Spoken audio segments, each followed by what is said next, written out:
Welcome back, everyone. I'm delighted to welcome you to a session called For the Cause, Violent Extremist Recruitment. And we have two speakers this morning. Unfortunately, one of our speakers had to pull out. But what that means is we have a little bit extra time for two absolutely fascinating presenters and presentations. The first of these is also, neither of them really needs much of an introduction. The first of these is Professor Michele Grossman, who's the convener of the AVERT Research Network, and who's going to present to us today the project Contact Zones, Change and Persistence in Terrorist Recruitment Methods, Tactics and Procedures. This is a paper presented on behalf of a research team, including Dr. Vanessa Barolsky, Lydia, Khalil, Dr. Dellal, Associate Professor Natalie Davis, Dr. Mario Peucker, Professor Paul Thomas, Dr. Kris, Christmann, and myself. Over to you, Michele. Thank you so much, Vivian, and delighted to be here with everybody. It would be nice if we could say that there has been, pardon me, a neat linear shift over time in how terrorist recruitment has come to be conceptualized and defined analytically and empirically. But as is the case with defining radicalization or terrorism themselves, ideas about terrorist recruitment as both concept and practice have a long history of development and contestation, and this contestation remains alive and lively in the present.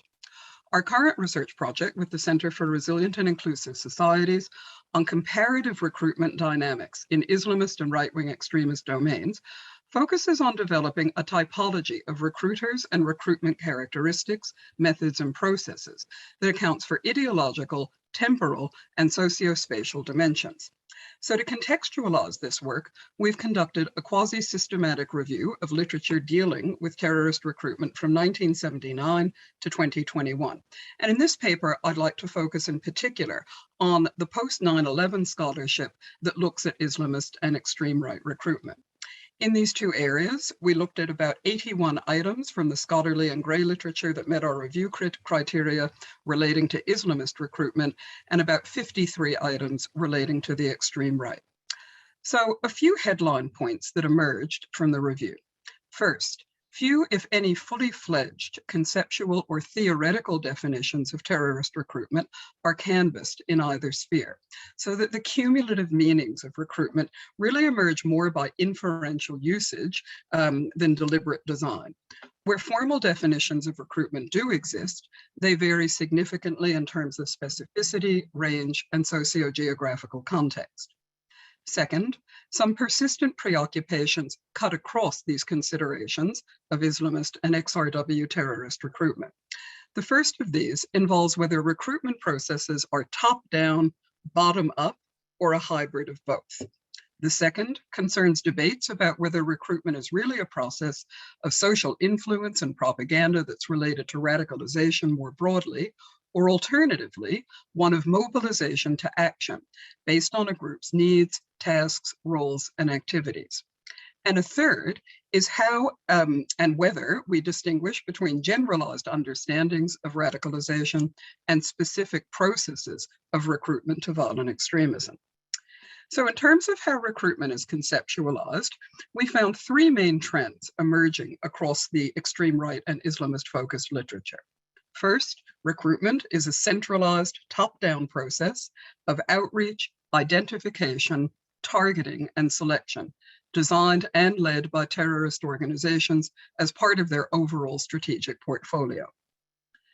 Second, recruitment is a bottom-up, horizontal process of seeking, joining, and committing, sometimes likened to a contagion or infection driven by social networks and milieu, proximity to terrorist influencers and actors, and the ability to connect directly with violent extremist groups or movements, as well as some focus on the construct of self-recruitment.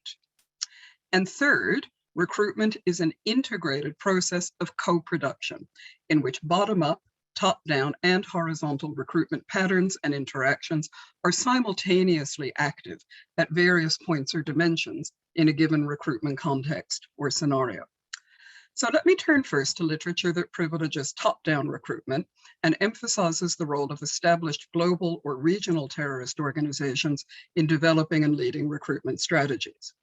In this cluster, we find a strong thread of defining recruitment in terms of generalized outreach and social influence, combined with the application of discriminating selection and interview processes to winnow and then harvest the most suitable candidates for mobilization. This group of analyses frames recruitment as centrally conceived and organizationally driven, modeled more on corporate human resource management than on horizontal and organic peer-based social networks. One example of this is the way in which recruitment is organizationally designed and led by survivalist neo-Nazi organization, The Base, which, as both the Anti-Defamation League and the Mapping Militants Project have documented, use disciplined offline and online methodologies to attract new members with a specific profile or skill set, followed by a rigorous internal application and screening process that in some cases led to military-style training in so-called hate camps. Pardon me, and this is very similar to what we saw at an earlier phase of Islamist recruitment in terms of things like training camps in Afghanistan and elsewhere. Similarly, a very detailed organizational protocol for al-Qaeda recruitment was explored by Fishman and Warriors in 2009, based on a 51-page manual for less skilled or educated novice recruiters by Abu Amr al-Qaidi.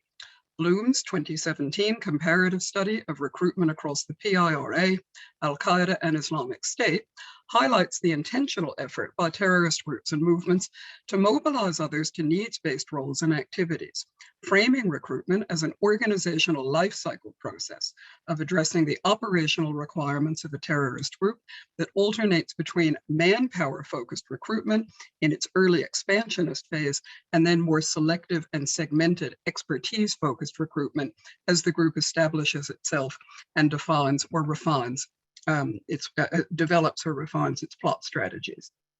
Along similar lines, NATO's Strategic Communication Center of Excellence argues that Islamic State recruitment has essentially been a process of human resource management that involves the attraction, selection, and appointment of suitable candidates for specific positions. Even Sageman, who elsewhere in the same 2004 text argues for a bottom-up rather than top-down construct of recruitment and satirizes the trope of the sinister, lurking recruiter waiting to bundle off unwitting targets as the counterterrorism equivalent of an urban myth, speaks of joining the jihad as a process equivalent to applying to a highly selective college. Many try to get in, but only a few succeed, he says, and the college's role is evaluation and selection rather than marketing. Another cluster of analyses argue that recruitment is primarily a process of cultivating potential joiners through social influence and the dissemination of extremist propaganda in online and offline contexts by both distal and proximal proponents of violent extremism. This includes O'Shaughnessy and Baines's contention that jihadist organizations recruit by relying heavily on marketing communication strategies that draw in potential actors through selling jihad in a digitally amplified marketplace, and Macklin's recent analysis of the ways in which recruitment constitutes a self-referential continuum of extreme right terrorism where saints and martyrs responsible for previous atrocities are venerated by other anonymous users willing to exhort online message board users to join the pantheon of heroes by perpetuating yet another act of violence in exchange for celebrity and respect. And it also includes an intriguing 2014 article by Bates and Mooney that explores the force multiplier resemblance between al-Qaeda internet strategies and online distance learning frameworks. Now, such work really tends to position recruitment to terrorism as a subset or a byproduct of broader influence and propaganda effects and efforts designed to promote radicalization. But a number of scholars argue against understanding recruitment merely as a subset of more generalized strategic radicalization processes that use propaganda and social influence to achieve their aims. Jenkins, for example, has distinguished clearly between radicalization and recruitment, noting that recruitment is the process of joining a group that involves transformative behaviors, whereas radicalization is understood as a process of developing and committing to transformative beliefs. And this is a point echoed by Berzica, who argues that radicalization leads to the idea and recruitment to the action. Both, however, highlight the significance of mobilization as a core conceptual element of recruitment. As Jenkins puts it, the turning of others or transforming oneself into a weapon, joining a terrorist organization, or bonding with like-minded individuals and going operational. And the same points are made by Horgan and Papatheodorou, who assert that a more meaningful definition of recruitment is one that casts it in relation to encouraging would-be terrorists to mobilize to membership of and action within terrorist groups, movements, or causes. Indeed, Horgan and Papatheodorou go further, arguing that recruitment should be explicitly distinguished from processes of general social influence and propaganda that are conducted by spiritual leaders or ideologues whose roles involve legitimation and inspiration from afar. And Hegghammer and Nesser break down a large database of Islamic State member activities into what they call facilitative, directive, persuasive, and training components designed to recruit and mobilize operatives as part of specific attack plans, both through remote contact and also without directives. Other analyses intervene in these debates by framing terrorist recruitment as an interactive, relational, and iterative process of psychosocial and ideological cultivation, selection, and mobilization that can occur at multiple scales, including organizational, group, and individual levels. These processes of cultivation, selection, and mobilization are often identified, pardon me, as reciprocal, a two-way process that is not only the province of agentic recruiters, but also the agency of those seeking to join or being courted as potential recruits, a point made by Nella Schills in her 2014 analysis of Belgian young people's entry into far-right extremist groups, where she argues that recruitment cannot be entirely captured by a top-down description. The recruited individual also plays an active role. Pardon me. Now, this echoes earlier arguments in relation to Islamist violent extremist recruitment by Sageman, Jenkins, and Neumann and Rogers in the mid-2000s, who at various points characterized terrorist recruitment as a horizontally diffused, localized, and informal process, reliant on a loose network of like-minded extremists who constantly proselytize on behalf of jihad. So in these analyses, recruitment patterns owe less to intentionalist strategies and structures than they do to serendipity, randomness, and also the availability of what Jenkins calls retail outlets, where recruiters and recruits can meet and interact in both offline and online settings. In a related vein, Onuoha, in an analysis dealing with Nigerian terrorist recruitment, draws a careful distinction between Sageman's concept of enlistment, in which individuals seek out and voluntarily join a group as proactive agents, versus recruitment, a process that he argues, in which he argues, individuals are identified, chosen, and subsequently integrated into a group by a terrorist organization or movement. Now, the models that emerge across the literature tend to replicate these different trends. In the organizationally driven recruitment camp, we find Fishman and Warriors' five-stage model involving acquaintance and selection, building a relationship, implanting jihadist concepts, and formation of a cell. Gevaert and Daly's morphological model, which involves different context-dependent recruitment patterns allied with the net, the funnel, the infection, and the seed crystal, and Bloom's organizational life cycle model, which begins with needs-based assessment, moves to open recruitment, and then proceeds to selective expertise targeting, candidate selection, and recruitment that's based on specialization requirements. Neumann and Rogers, who have a three-dimension model for Islamist recruitment, also in one of those dimensions emphasize top-down organizational chains of command. Models that alternatively foreground more bottom-up social ties and relationship vectors include Jenkins's emphasis on intimate, interpersonal relations that involve recruiting one person at a time, using narrowcast narratives and techniques aimed at individuals rather than cohorts or populations. These narrowcast strategies may include incitement, self-selection, recruiter persuasion, invitations to or proofs of commitment, training opportunities, peer pressure, and interestingly, vicarious participation in combat through activities like martial arts, paintball battles, reconnaissance of potential targets. A number of right-wing extremist recruitment models also tend to concentrate more on the bottom-up dynamics of individual group interaction and techniques for socializing recruits into the movement, led by experienced activists, but not necessarily driven as a centralized strategy. A final group of models falls within the hybrid camp, in which top-down and bottom-up approaches combine, including Peucker's 2021 two-dimensional model of radical right recruitment, encompassing active top-down recruitment strategies that involve both ideologically unambiguous and ideologically disguised recruitment, and more bottom-up methods, such as online presence and posting, attracting attention through offline actions, and facilitating and inviting direct contact with group members, both online and offline.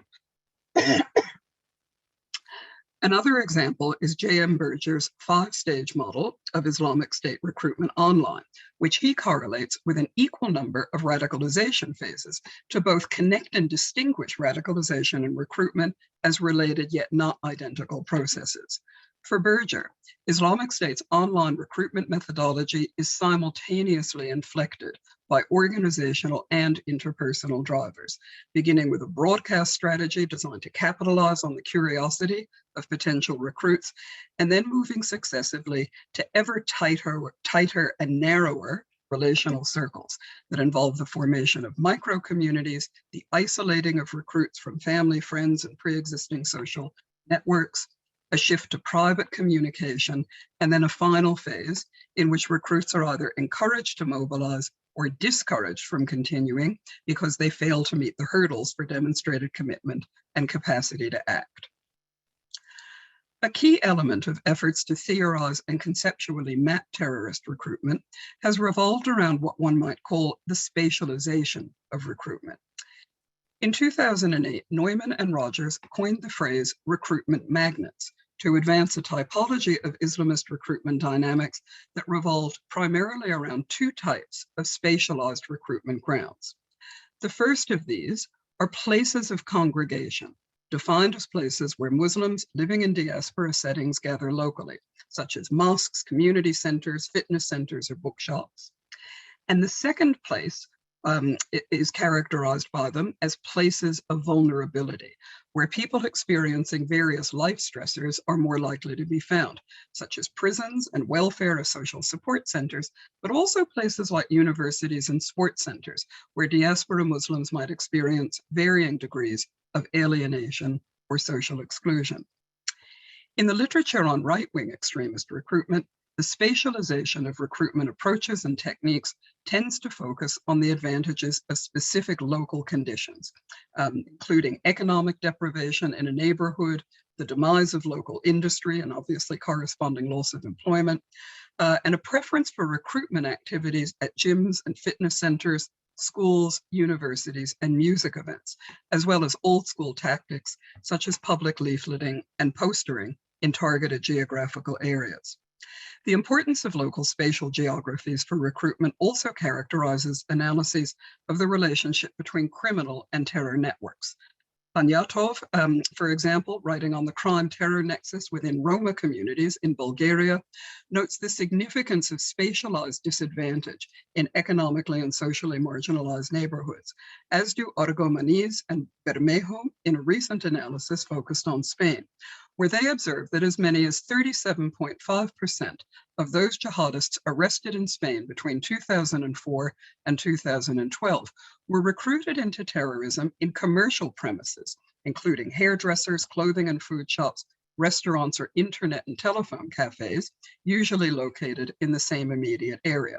And of course, there's a very significant literature on the role of prison-based recruitment to both Islamist and extreme right-wing groups, including work in the late 2000s by scholars such as Ham, Neumann, and others that also draws on these concepts of spatialized social relations.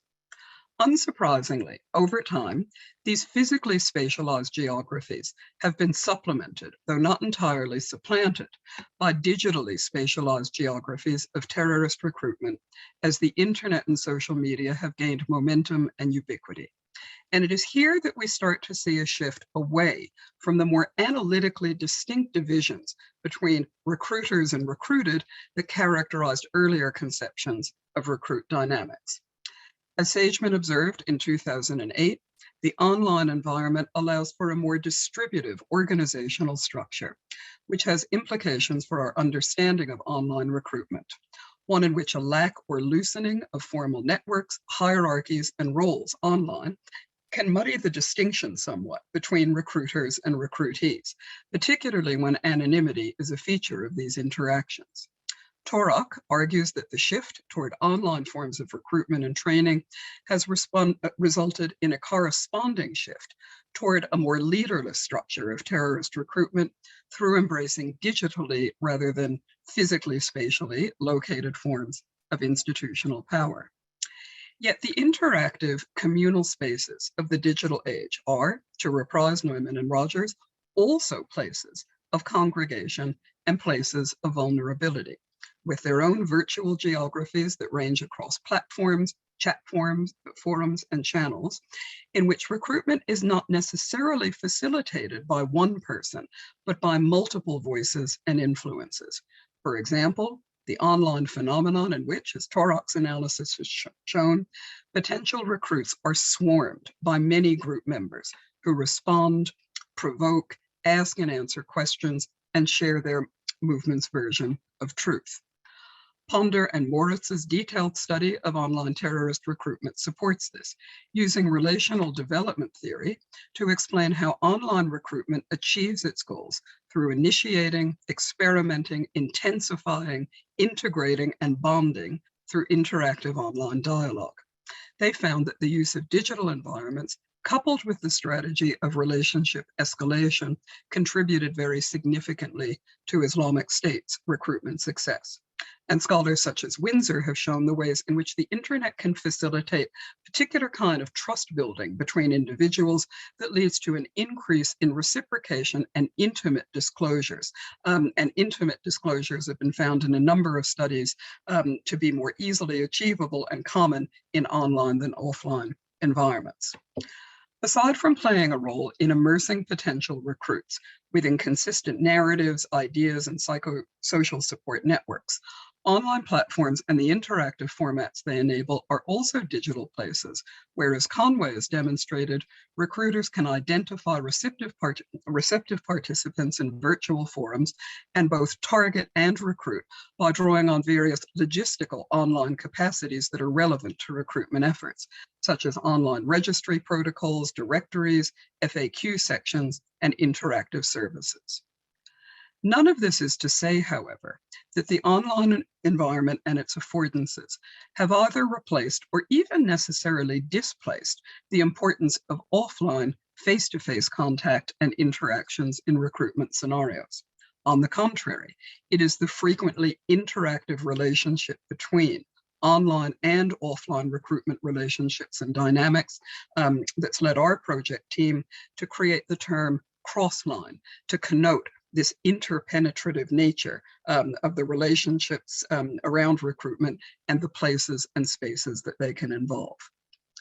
So to conclude, what's persisted and what's changed when we look over time at the literature on Islamist and far-right extremist recruitment? In 2004, Sageman identified three essential elements for recruitment to terrorism in Islamist settings. First, social affiliation with a group of like-minded individuals. Second, the intensification and reinforcement of militant ideas and narratives that occurs in small, closely connected groups.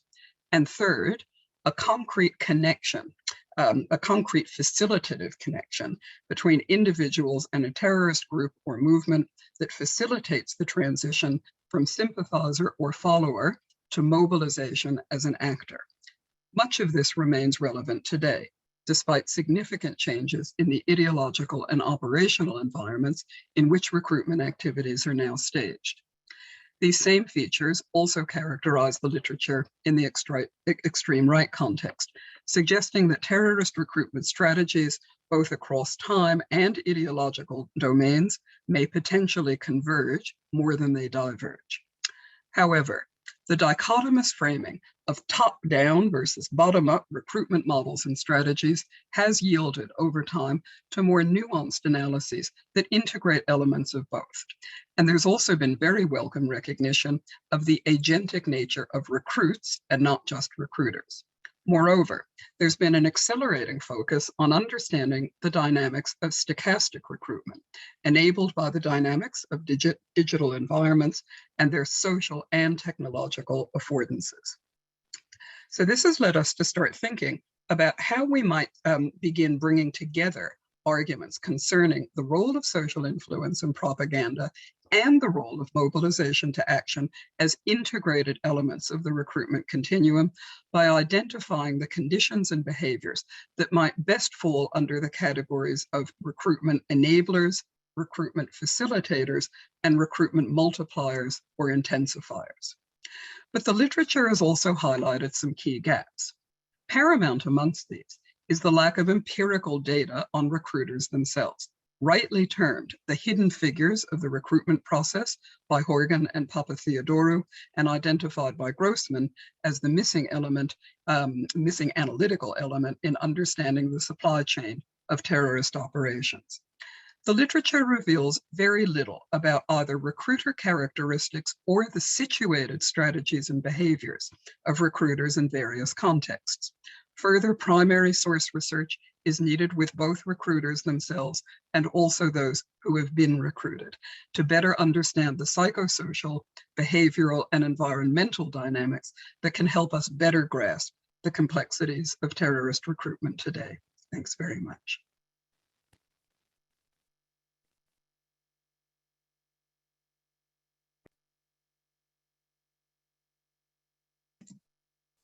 Thanks, Professor Grossman, for a wonderful discussion, and I look forward to some really fascinating discussions based on your wonderful presentation and incredibly rich data set that you're working with and we're working with in this project.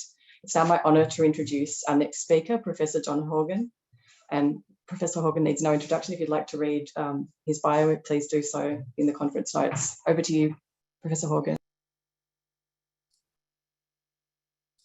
Thank you so much, Vivian, and to you and Michele and AVERT for having me back.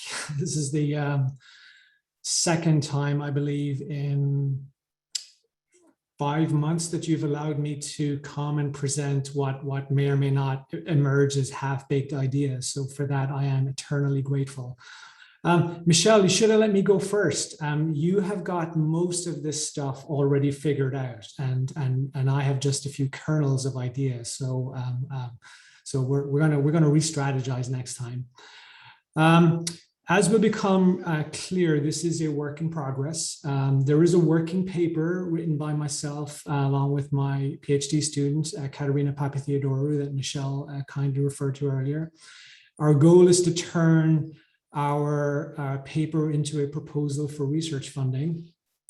And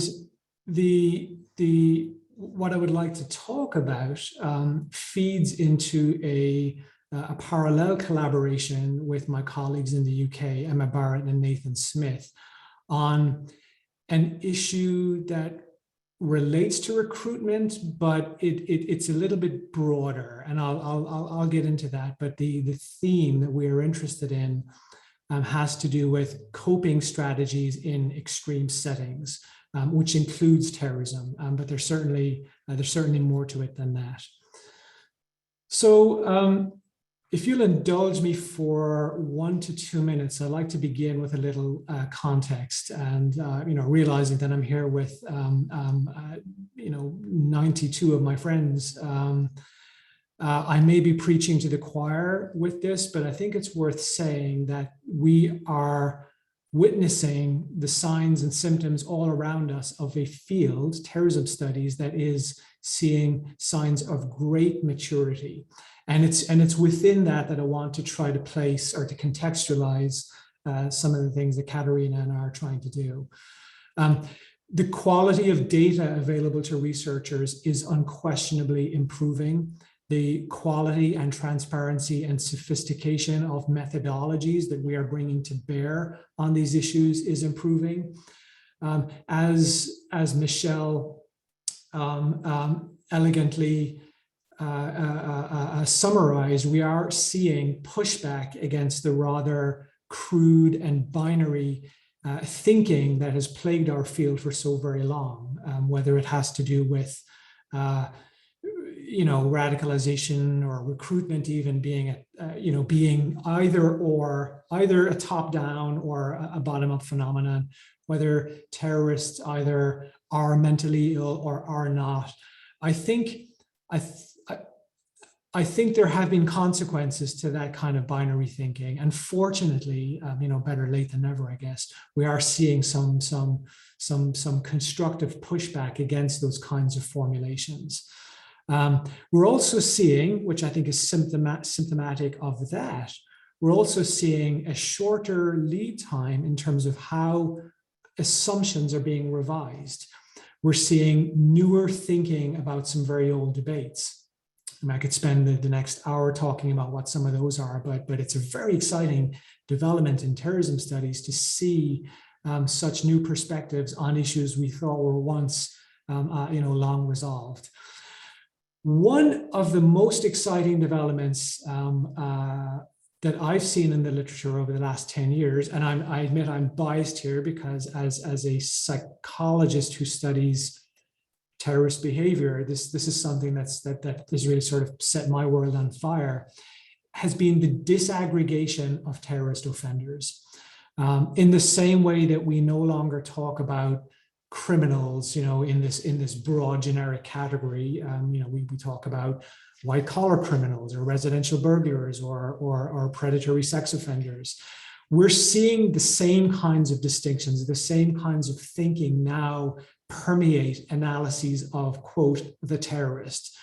You'll all be familiar with Paul Gill's groundbreaking work on lone actors, and I think he represents one of the few, certainly one of the first figures to really think about disaggregation of offenders, like in the same way that people like Peter Nesser and others have done years before, in very, very exciting ways. And I think that kind of disaggregation is going to just revolutionize the way we think about the different kinds of people who do different kinds of things within terrorism. Now, to make this a little bit more concrete, my interest in recruiters, I guess, I have to sort of borrow a phrase from my good buddy Kurt Braddock, who mentioned earlier about the benefit of accidents. Well, my interest in recruiters was a sort of it was a happy accident. A few years ago, I did some work on issues to do with disengagement and de-radicalization from terrorism. And one of the now, I think, widely accepted features of research on disengagement, a common theme and why disengagement occurs, has to do with disillusionment. I think one of the inevitable consequences of becoming involved in terrorism is that sooner or later, to a greater or lesser extent, you will become disillusioned. Now, what you do about that, is a whole other issue. But I have begun to think a bit more deeply about what does it mean that disillusionment happens? Does it mean that the person, the recruit, wasn't suited to the role? Does it mean that they got it wrong in terms of their expectations? Or might it suggest that they weren't well matched by someone in the movement who perhaps may have assigned them a role? It doesn't always happen like that, but these are the kinds of questions that the reality of disillusionment, I think, raises. Or perhaps it raises a whole different set of questions entirely. Might it suggest, for example, that when something like that happens, they just don't have the right coping skills or coping strategies to deal with the stressors that if left unchecked, culminate in disillusionment? Put another way, and perhaps a little bit more crudely, is there or are there ideal personality traits that would better prepare someone for dealing with the realities of involvement? And again, I go back to this point, you know, about the binary thinking. An unfortunate casualty of binary thinking in terrorism studies is certainly in terms of the psychological research, definitely, is that we've almost lost, I might be overstating it. We have run the risk of losing any sense of how personality matters when it comes to the development of the terrorist. Personality cannot explain terrorism, obvious. And again, that this is not something that was obvious 30 or 40 years ago. That is not the same thing as suggesting that personality doesn't matter. It matters enormously. And I think it matters in ways that we just have not figured out yet. The question that drives my interest in recruitment and radicalization to an extent is, and it's an odd kind of question, so bear with me, but psychologically speaking, what makes a perfect terrorist? What does that look like? Even hypothetically, we know that terrorist recruiters and terrorists and whoever is responsible for generating terrorist propaganda, they are not shy to project idealized images for what they say constitutes desirable qualities in potential recruits. Now, is that valid? Are they serious about that? Or does that serve another set of functions entirely? But I think this is a hypothetical exercise that is well worth exploring.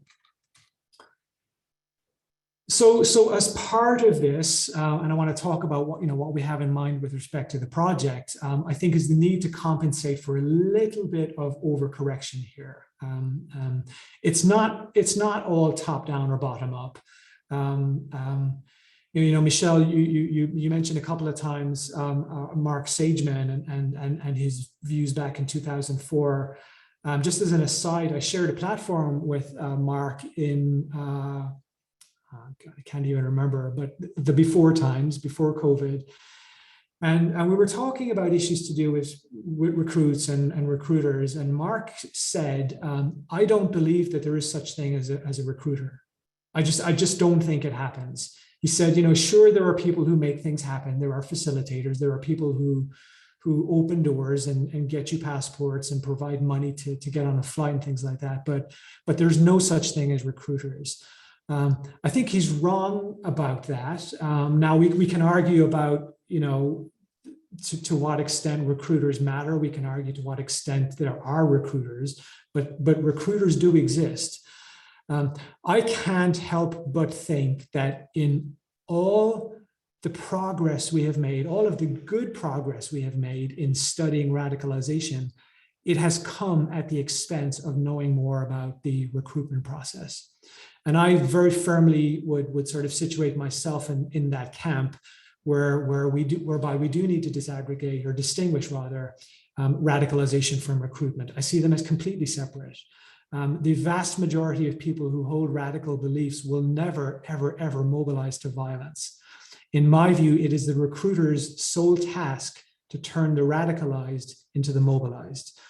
And whatever we call them, Katerina and I did, we looked at literature, we spoke to journalists, we talked to a whole bunch of different people. We looked at media accounts, and the terms are off the charts. Hidden figures was a sort of a cute label we used because I think I had just seen the movie Hidden Figures at the time. But coaches, groomers, seducers, fishers of men, somebody said, whatever we call them, they all serve the same function. They are performing a critical, understudied role that results in mobilization. So mobilizers, whatever. But the point is, I think we have overlooked it. We certainly need to check a number of boxes here, right? So we need to understand why terror groups signal desired qualities to potential members. And there's a ton of stuff out there. I mean, this stuff is abundant with respect to the kinds of material and content, or to use the old word, propaganda that groups push out there. It serves likely more functions than we realize, of course, but it is consciously and unconsciously serving a function whereby it appeals to a certain mindset. You know, one of the old adages in terrorism studies was that, you know, anyone at the right time, at the right place could become a terrorist. Well, can they really? I mean, hypothetically, sure. But people who dip their toes into this world realize pretty quickly that it's not for everyone, and not everyone is cut out for it. We see a lot of early disengagement. We see people who, you know, dip a toe in the water and then they realize, okay, I'm not entirely sure what I was thinking, but this was not it. And perhaps I would be better off serving the movement in another capacity. To this day, I cannot find any evidence of people who seek out this activity because they want to, quote, you know, do terrorism.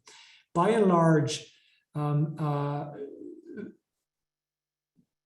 the seekers go in with very specific expectations and fantasies about what it is they want to do, whether that is, you know, martyr, fighter, fundraiser, even recruiter.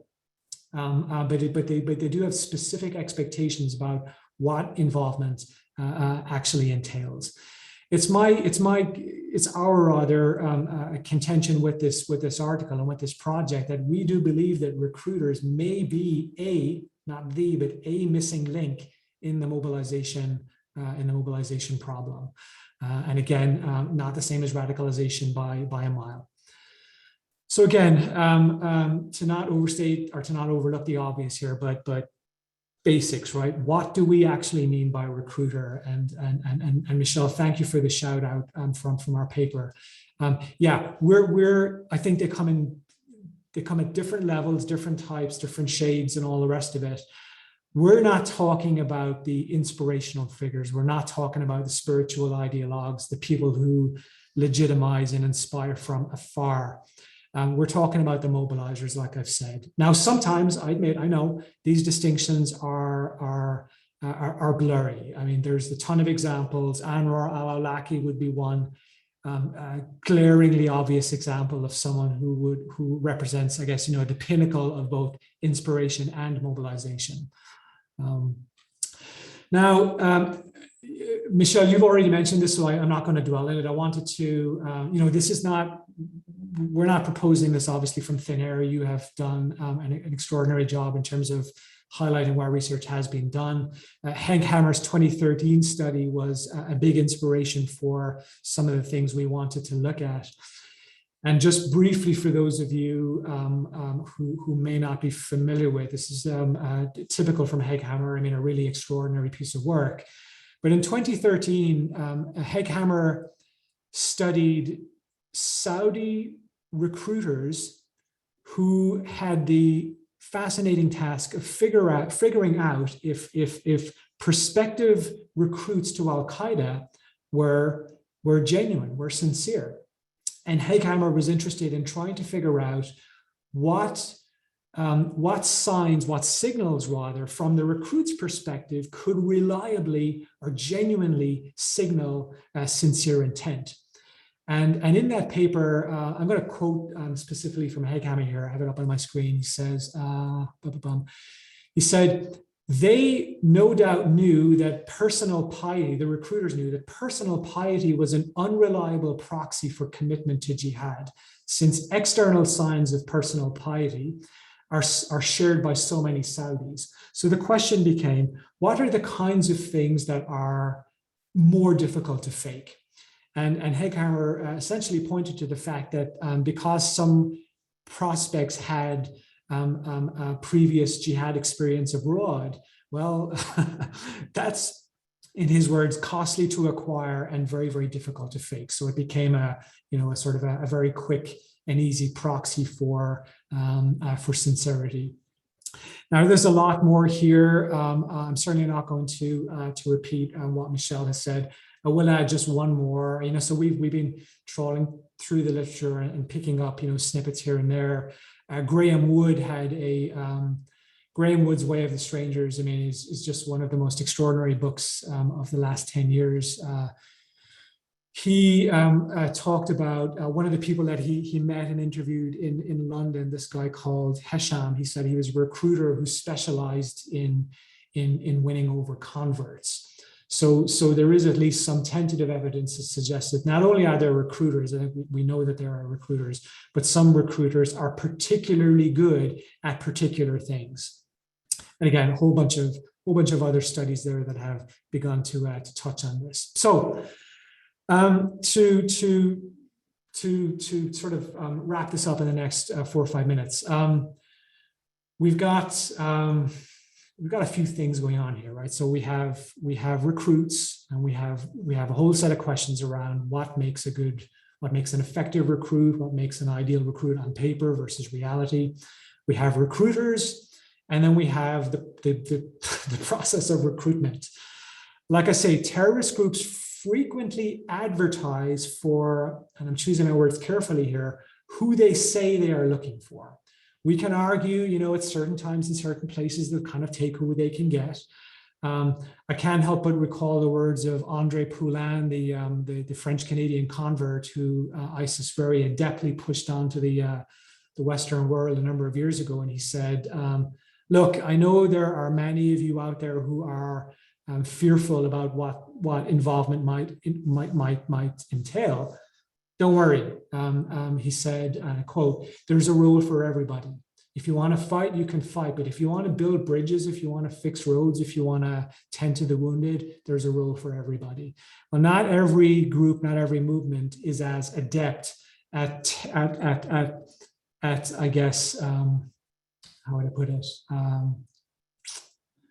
Tailor-making opportunities for just about everyone, and not every group is as adept at accommodating the kind of diversity that we saw in the movement that was or is the Islamic State. So these groups spend a lot of time projecting a sense of reality, projecting an image of what involvement is all about. They emphasize the sacrifice, the sense of what's needed. They temper expectations and say very explicitly, this is not for everyone, and here's what you can expect. That might dissuade some. It also, of course, will attract others. The hardship, the suffering, the sacrifice, the death that is inevitable for some, that is done, I think, not in an effort to dissuade, but to actually entice, to attract. The struggle, the sacrifice, the hardship, for many, that is the point. So our project, and like I say, if any of you are interested in the paper, just shoot me an email and I'll send it to you. And the project, if we can find funding for it, is going to have a few different components to it. We have managed to do something we didn't think could be done. We've managed to secure some limited access to people in the federal prison system that may allow us to conduct some interviews, whether on a one-on-one basis or via some focus groups. We certainly need to engage in a mapping exercise through some case studies. What do we actually know about terrorist recruiters? Speaking purely for myself, not a lot. I have interviewed some terrorist recruiters. I didn't interview them about recruitment. I interviewed them about disengagement and de-radicalization and all that kind of thing. But they say things like, well, you kind of know a good recruit when you see it. You look in their eyes, or you do this or you do that. And so many of them clearly have. They may not necessarily be able to articulate it, no more so than I can right now. But it's late here. But they have a sense that there are qualities that they are able to pick up on that they think prepare someone for the life or for a particular role. And we need to know a lot more about that. So what are their approaches? Do they have strategies? Are there conscious strategies, or is it all just a sense of what they think they know or what they're good at? Can they articulate what they look for? How does someone actually become a recruiter? I mean, again, just, lots and lots and lots of questions. Where does the role of the recruiter start and end? Once you are recruited, do you ever see the recruiter again? Or, is it someone else who does your quote, your performance review, for example? We have begun to look at and consider and review recruitment in very other contexts. And I really want to, echo what the brilliant Maura Conway said at the top of today's session. And admittedly, I wanted to say to Maura, it's a tall order to ask people to read even more widely, even more broadly, because, I mean, God Almighty, it takes such a long time to get even remotely competent at terrorism studies, and then for us to have to read other areas. I mean, it's a tall order, but she is 100% right. We have to do it. We've been looking at recruitment into the military. We've been looking at recruitment. What does recruitment look like in Silicon Valley? I have been speaking to. I've for good or for bad, I've become a college football fanatic, and I have been speaking with college football recruiters and asking them about what they do. And I say, talk me through a typical day as a recruiter. What do you do?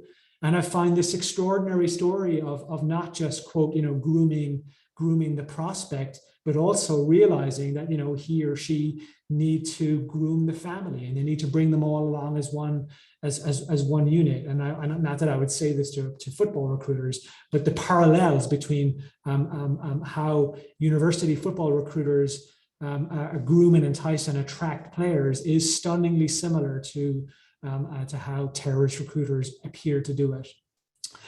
What does research in industrial and organizational psychology tell us about what makes an effective recruiter? Again, a lot of literature out there, and some people have certainly started to look at that. We certainly, at a minimum, also need a systematic review or systematic analysis, I beg your pardon, of recruitment materials. From the terrorist perspective, is there an ideal type that we can generate from these materials? Can we reverse engineer the terrorist profile based on these, or again, idealized terrorist profile from these materials? God, I got a lot more here, but you know what? Let me stop there and see where we are.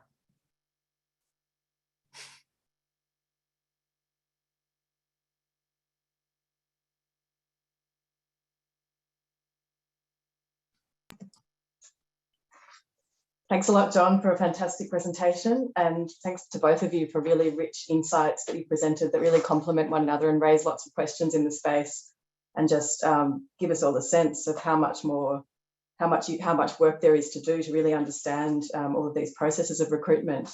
And there are a number of questions I have in relation to both of your presentations. There's one already that's appeared in the chat, but I might ask you, in terms of thinking about the kinds of types of people that might become recruiters, at what point might someone move from being a recruit to someone who recruits? So is there, in an organisation, something that you've identified in the study that you've done, this is a question for both of you, that leads someone to move from being a recruit to being a recruiter? Sorry, Michele, you're just on mute. Yes, uncharacteristically, yes, I am. John, would you like to have a go at that first? I'll happily do so and say I don't know. I don't know. Or rather, I don't know yet. I mean,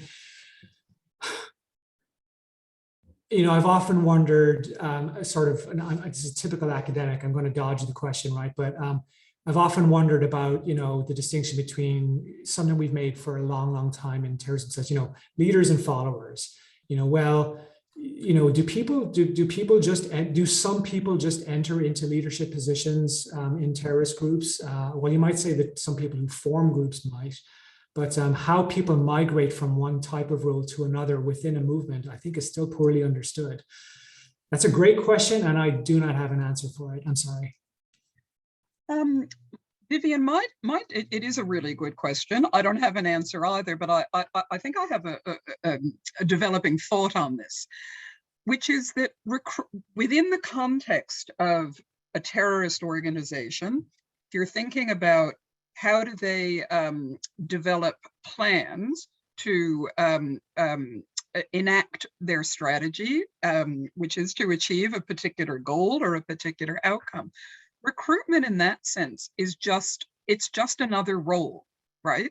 It's just another role. So I think that people, so part of me wants to say, and I'm thinking, of some of the literature here around recruitment and social networks, that people become recruiters, to use John's phrase, but by accident, right? They encounter each other through, proximate relationships. Recruitment it can actually be both messier and more subtle than this very sort of, formalized intentional design, although I do agree with John entirely. Yes, there are definitely recruiters, and some of them are both very laser-like in their technique and their focus, and also highly skilled. There's another group, I think, who simply become recruiters almost in that reverse engineered sense by virtue of what they do, okay? So their actions actually precede the definition of them as recruiters. But then if they're successful at it, if they do bring in people with particular skills, people with particular profiles, people with particular capacities, like as not, they are going to be asked to do it again, or they are going to discover that they're good at it and actually mobilize themselves to do it. So I don't know that, as is commonplace in terrorism studies more generally, when we say there's no single pathway, to pretty much anything in this area, I don't think there is a single pathway to how somebody, let's put it this way, to how somebody assumes the identity and then the behaviors of a recruiter. I think there are multiple pathways, but I don't know that that recruiters go out seeking other people that they can turn into recruiters. And I certainly haven't found anything in the literature that we've looked at to date that would suggest that.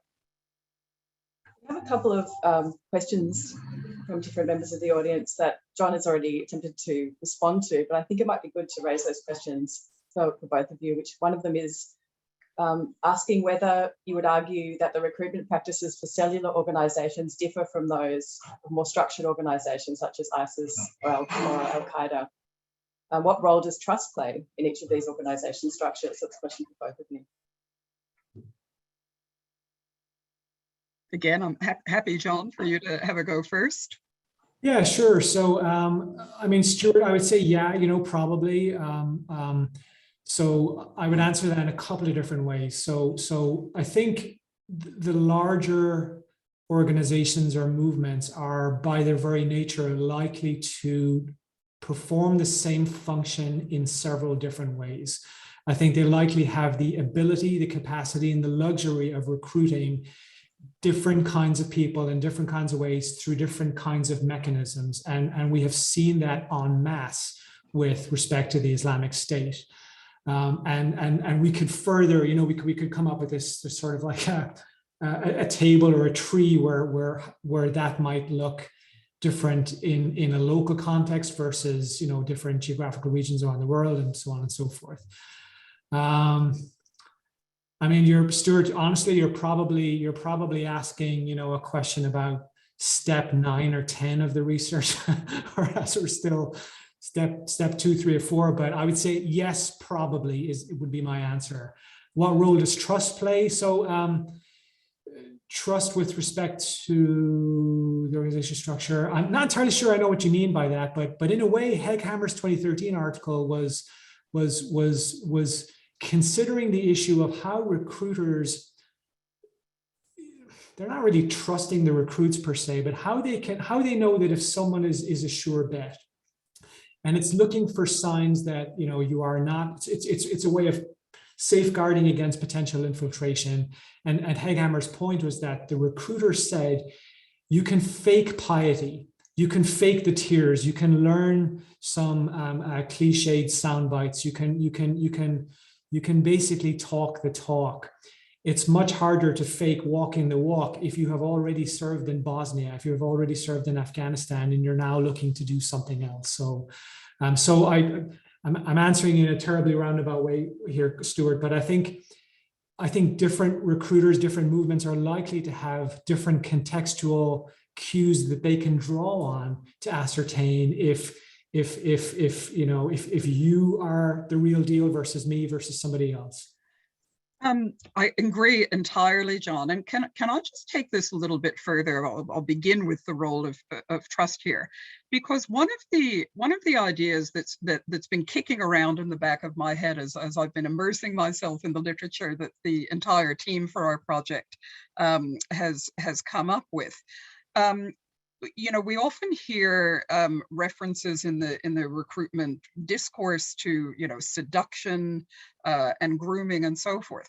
But the thing that's kicking around in my head, and this does relate to trust, is actually the frame of courtship. So the frustrated anthropologist in me wants to be able to sort of say, well, to what extent, are there dimensions of a mating ritual here that go on when we start to think about recruitment? And this is where trust really comes into its own, because one of the really interesting features of the sort of more interpersonal relational dynamics around recruitment are these tests of loyalty and tests of commitment. And I keep thinking, that's why I keep thinking about courtship, right? That, in amongst the pledges of affection, the demonstrations of prowess, the showering with gifts, both tangible and intangible, you have these tests of loyalty and commitment. Similarly to when, you would think about courtship structures and prove to me that you really love me, prove to me that that we're going to go the distance, right? That this is going to be a forever proposition and not just some fly-by-night thing. So the role of trust is not just about the recruiter trusting the recruited, or indeed the recruit coming to trust. That is important, but it is even more important, I think, are the tests of trust that are manufactured or generated as part of the recruitment process, which ironically induce a certain level of aspirational anxiety that, as John has said, is then going to sort of, create even further momentum in terms of enticement. So I think both trust and the strategic withholding of trust at certain points in a recruitment dynamic are both really key features. To come back to the question about more formal terrorist organizations versus cells, John's earlier distinction about, inspiration versus mobilization, I want to almost generalize at this point and say that mobilization belongs more to that smaller cell structure, and inspiration, but then not really, right? Because if we look at the right-wing literature that we've been reviewing, there is an enormous amount of bureaucracy. So the more organized and the larger and better set up the group is, these processes can become very, very bureaucratic. Hence what we see in those sort of more organizationally driven models of recruitment, which are like human resource management. I think at that next level down, where you have sort of smaller groups that are interacting with each other, there is more direct prospect for specific mobilization to specific things. But it is also the case that you get bureaucratic mobilization in more formal organizations. Thank you. I'm wondering where you might situate lone actors within recruitment trajectories. This is a very, very tough question. So look, lone, there are other scholars who have played around with the idea of self-recruitment and self-starters, and this goes back, for example, to, in the Neumann and Rogers model from 2008, where they have chains of command and they have guided cells as their next dimension, and self-starters is their third dimension. So I am not a big fan of the idea of self-recruitment, because for me, it's just joining, right? you join up, or you go out seeking, and you forge that connection. But I do think that where it becomes important to think about self-starters is in the context of what you might call recruitment enablers. So nobody who, one of the previous speakers, sorry, I can't remember who it was from the previous panel. Actually, no, John, it wasn't the previous panel, it was you who said nobody wakes up and says, I want to be a terrorist today. That's my life's ambition.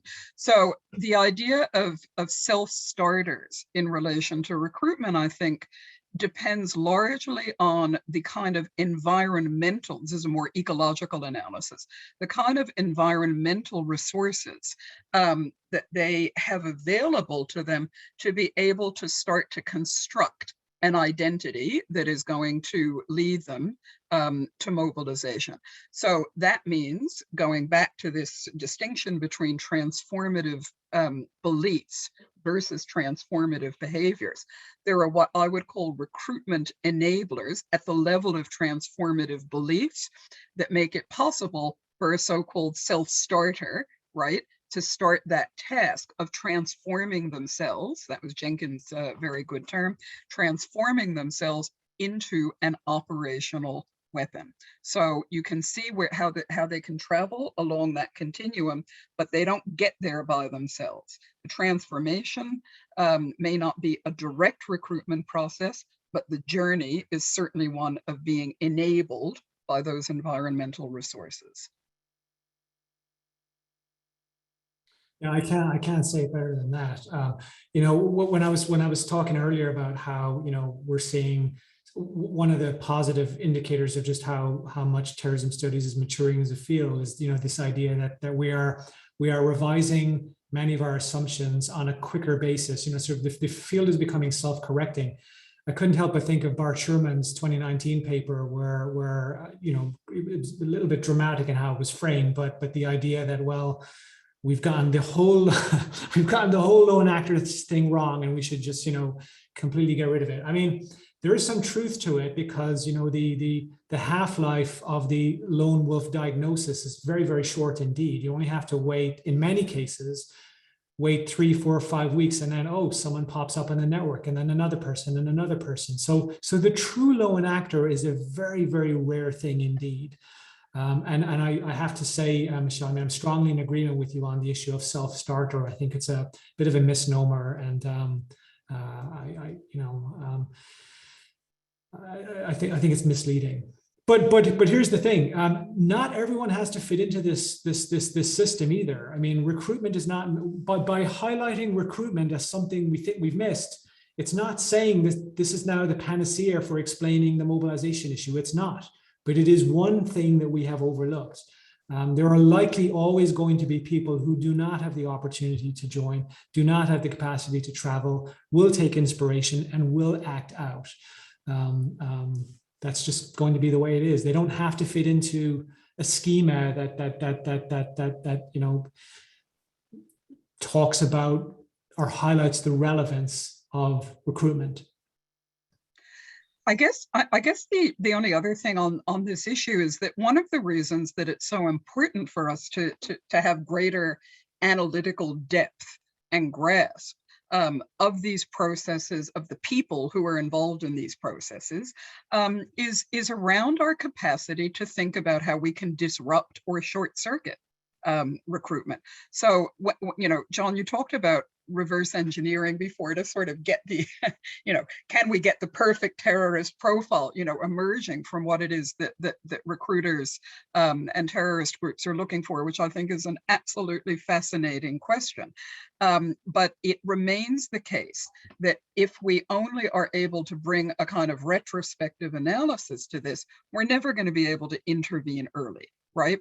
We're never going to be able to perform the kind of educative functions, for example, for communities, for families, you know, for peers and friends in various social networks that say, you know, if you here are some things to be aware of, right? here are some things to be alert to.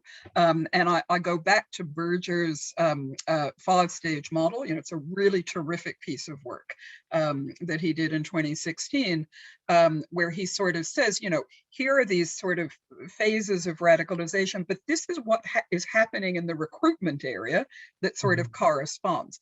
And the creation of micro communities and the drawing off of people into these ever tighter sort of formations, where they're cut off, and as they're cut off from others, their relationship with the recruiter or the recruiting group intensifies, right?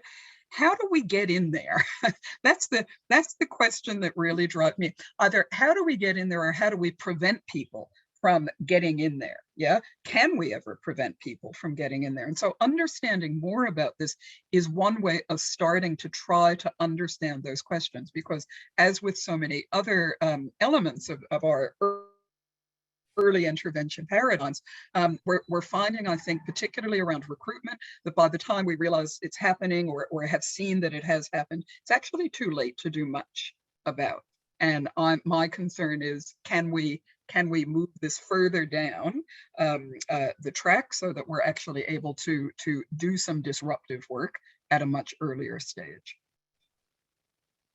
Thank you. There's a really interesting question in the chat regarding Diego Gambetta's Code of the Underworld, which talks about recruitment into organised crime and mentions the idea of signalling. And so this questioner asks, is this relevant to terrorist recruitment? And John's already said tentatively yes, but it would be good to have a discussion about it. This one's for John, I think.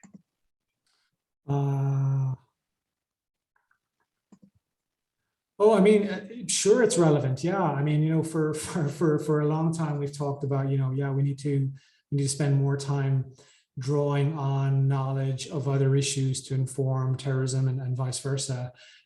Joshua Freilich and colleagues from, or was it Scott Decker and David Pyrouz? It was, I beg your pardon, a few years ago said, look, there's been 100 years of research on gangs. Why aren't we looking at it, as opposed to just, offering superficial lip service to the fact that, yeah, there are probably similarities. Well, we know an awful lot more from the gang research about how people move, for example, from one role to another.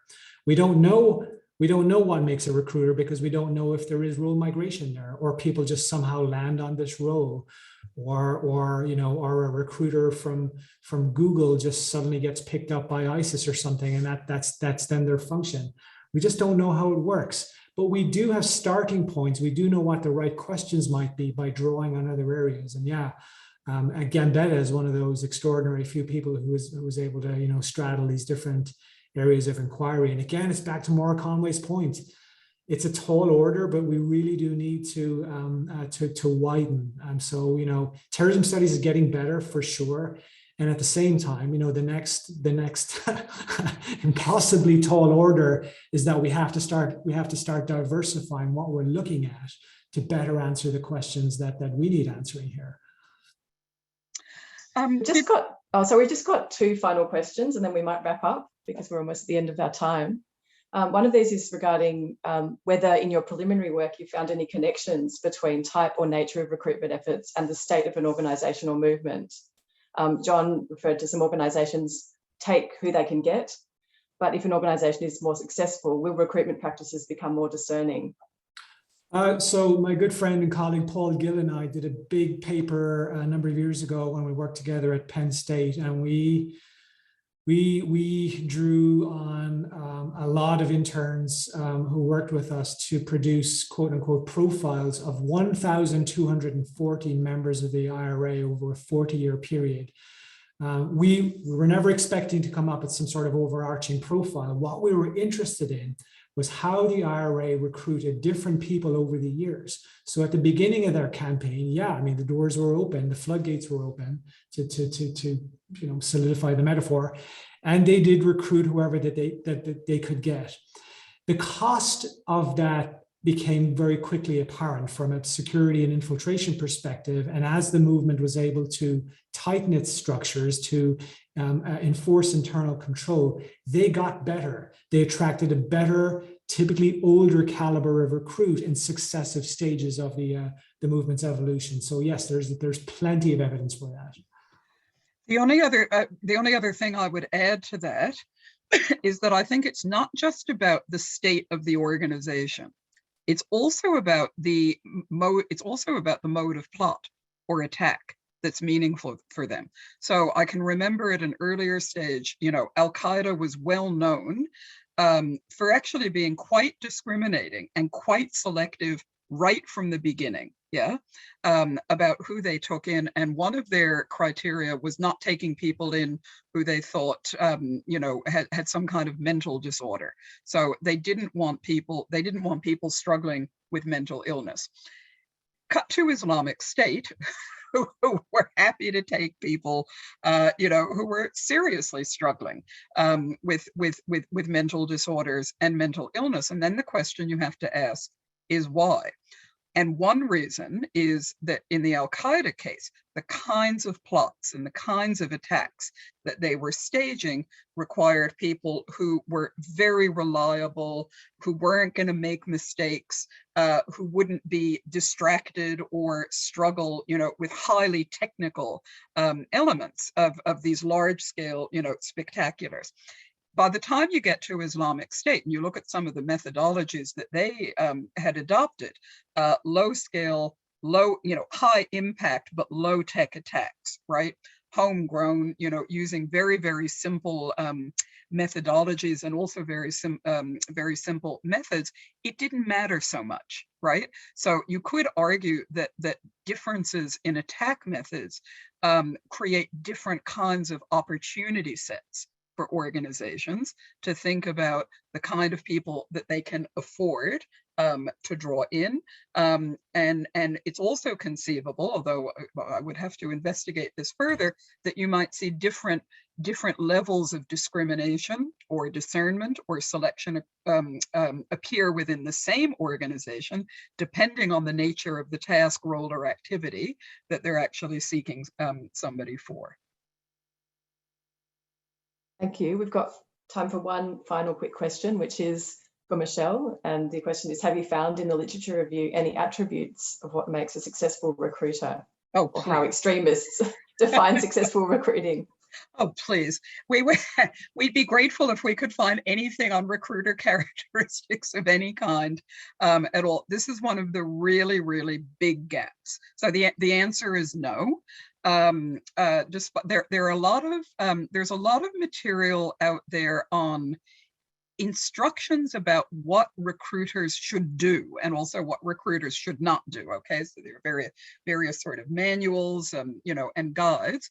But on the actual qualities of recruiters themselves, there is it's been really frustrating, actually, as we've gone through the literature.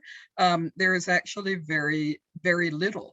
And so this is why at the end of my presentation, I said, in many respects, these recruiters, in terms of knowing them, recruiters remain these hidden figures. And I think part of that is also because, for understandable reasons, the focus has so much been on processes of recruitment, tactics, methods, procedures. These are obviously of enormous operational interest, that the recruiters themselves, in terms of characteristics, personalities, whatever, have been pushed to the side, which is one of the reasons why I think John and Katerina's work is so exciting in terms of what it's proposing to look at. But I would almost, like to bend back John's earlier question about, what makes the perfect terrorist? How do we define and say what makes the perfect recruiter? Is there a template that we can discern from empirical or theoretical data about what that perfect recruiter looks like? And I would actually say, look, probably there is no perfect anything, right? It's going to be courses, horses for courses. There are going to be recruiter types who fit particular recruitment needs, scenarios, strategies better in some contexts than others. And it's important that we actually try to develop an understanding of that range. But I do agree with a point that Sageman made very early on, which is that, you know, and I agree with John, by the way, that Sageman got that part wrong. There most certainly are recruiters, but I think what Sageman was trying to get at in some of that earlier work was that this figure of the kind of recruiter archetype is probably not very accurate, right? That the figure and that things like you know, agent acquisition, all that stuff coming out of, you know, intelligence work is probably not really how terrorist recruitment is operating. I think Sageman did get that right. And I also think that he got right the fact that in terms of recruiter characteristics, that this sinister manipulative figure is probably not so accurate. The truth, I suspect, is a lot more banal than that. But because it's banal doesn't mean it's not complex, right? You can be banal and complex at the same time. And it's exactly that I think we have yet to discover through some more robust empirical research. So we just to quickly add on to that, if I may. So Katerina and I reviewed the business literature on recruitment practices in the commercial world. And the most effective recruiters were regarded as being trustworthy and personable. Seems simple, right? But again, as with so many other fields. Yeah, shocker. Well, we might end on that note. Thank you both for such thought-provoking you know, presentations and such a rich data set that we look forward to reading more about and hearing more about. And we're going to break now for lunch. We have an hour, and we look forward to welcoming you back for our next session, which will be looking at databases of hate. Thanks, everyone. Cheers.